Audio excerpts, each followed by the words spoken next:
mga Pinoy, mahilig daw talagang magregalo kahit walang okasyon. Tama yan. Yan ang pinakita ng isang pamilya sa Bacoor, Cavite sa kanilang sweet gesture sa kanilang ina. Benta kasi online ang video ng kanilang nanay na talagang shook sa regalo nila. Ano ba yan? Ayan, mula sa pagkagulat, napasmile si Mamang Leonora nang makita ang regalong pusa. Noong una inakala niyang hindi ito gumagalaw.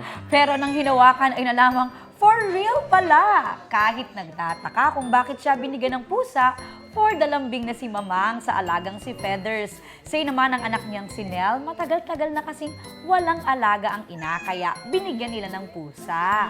Ang video na yan sa TikTok may mahigit 8.8 million views na.